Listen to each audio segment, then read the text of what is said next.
Hey, welcome to 12 Tone. Imagine for a second that you're a session musician who's been hired to play on someone's album. You walk into the studio, sit down at the piano, open your sheet music, and see this. What do? What do you play? I mean, you could just complain that this isn't real notation, but if you do, you'll probably lose the gig, so might as well try to figure it out. It starts with this shape here, which could represent a rising and falling melody. It gets bigger and smaller, so maybe that's volume changes? Or maybe you're supposed to play a second line with the appropriate distance. And what's the deal with this bit here? There's lots of interpretations and none of them are obviously right or wrong. Welcome to the world of graphic scores. This is a movement that started in the mid-20th century to challenge the idea of what written music could be. Modern Western notation is a very precise thing. It tells you exactly what to play and exactly when to play it. That level of clarity feels natural and obvious to us now, but it's actually a relatively recent idea. Or, okay, it goes back to at least the Ars Nova movement of the 14th century, but really, compared to the age of music, is 700 years really all that long? For quite a while before that, the most popular system was called neumatic notation, which started out as just a way to remind singers about the general shape of the melody. A piece of neumatic notation wasn't all that useful unless you'd already learned the song by ear. Over time, it became more and more precise, allowing students to figure out the intended melodies without having to hear it first, until it eventually became what we have today. Many graphic score composers argued, in effect, that this pendulum of specificity had swung too far, that modern notation was too precise, and they started to experiment with other approaches. We've talked before about iMusic, which is the practice of writing music unconventionally in order to make the score look more like its own work of art. This could mean using fancy note heads or arranging your stabs into a shape like a heart or a bicycle. With iMusic though, the actual intended notation is still clear. There's no real question about what you're trying to communicate. It's like those big stylized letters you see at the start of chapters in old books. They look fancy, but you can still tell what letter they're supposed to be. Graphic scores, on the other hand, are often a bit more ambiguous. A lot of graphic works are a form of what's called aleatoric music, where some important compositional decisions are left up to chance, or in this case up to the performer. Aleatoric composers relinquish some amount of control over their work, allowing broader interpretations. In the case of graphic scores, they do this by using unclear, often symbolic notation, forcing anyone performing it to reach their own conclusions about what it's supposed to sound like. One famous example is Cornelius Cardew's infamous work Treatise. Cardew was an avant-garde composer in the 60s and worked with Karlheinz Stockhausen, another pioneer of graphic scores. Treatise was his magnum opus, 193 pages of lines, shapes, and symbols meant to be played however you want. He gave no specific instructions on what any of his symbols meant. For instance, page 54 includes this, which I might interpret something like this.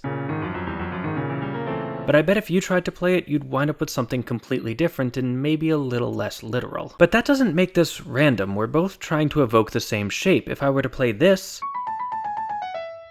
it'd be pretty hard for me to argue that it was based in the score. I mean, I might be able to, but I'd need a really good case. The score isn't just an arbitrary set of pictures, it's still a roadmap and it needs to be followed. Cardew, like many graphic score artists, didn't intend for performances of his work to be improvised. He wanted players to develop their own sets of rules for what various things meant, effectively converting his ambiguous score into a clear, precise one in their heads. So while your interpretation might vary from mine, it shouldn't vary within itself. As a brief aside, Cardew came to hate his avant-garde period later in life, attacking his own works as well as those of Stockhausen and other avant-garde artists as elitist and out of touch. That's not really relevant to the music, but if I didn't mention it, someone else would have. Anyway, back to the point. Beyond performer interpretation, the composer themselves could still impact the sound of the piece. Many graphic works were composed for specific performers who had worked with the composer enough to know their preferences. For instance, Cardew often worked closely with a piano player named John Tilbury, so Tilbury's performances were informed by a deep understanding of Cardew's intent. Another example is David Tudor, who was the intended performer for many works by famous avant-garde composer John Cage, including premiering the controversial 433. Modern performers of graphic score works often take the time to study the composers, getting a sense of what they may have wanted in order to more accurately bring their visions to life. Sometimes graphic scores even go the other way. Giorgio Ligeti's composition, Articulation, is a series of electronic noises that he originally notated with charts, but it was later transcribed by Rainer Wechinger into a well-known graphic work using various symbols to artistically represent the different sounds. There's a link to that in the description. Here, the musical composition is fixed. What's open to interpretation is just how to write it down. But let's get back to that piece from the beginning. You know,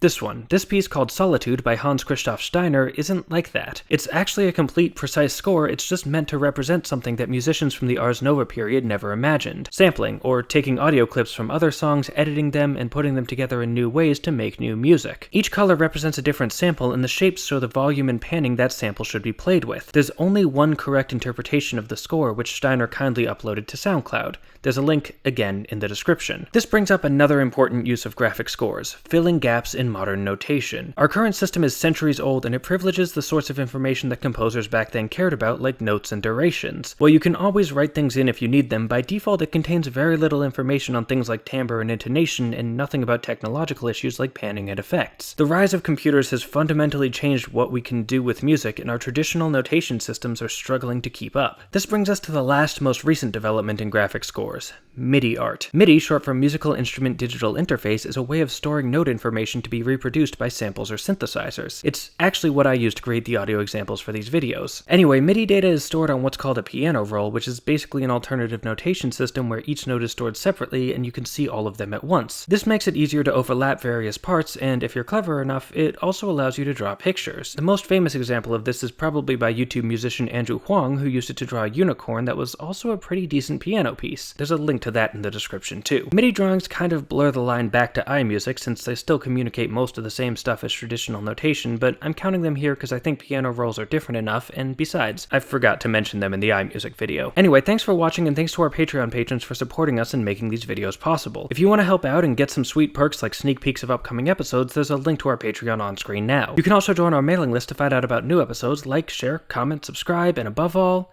keep on rockin'.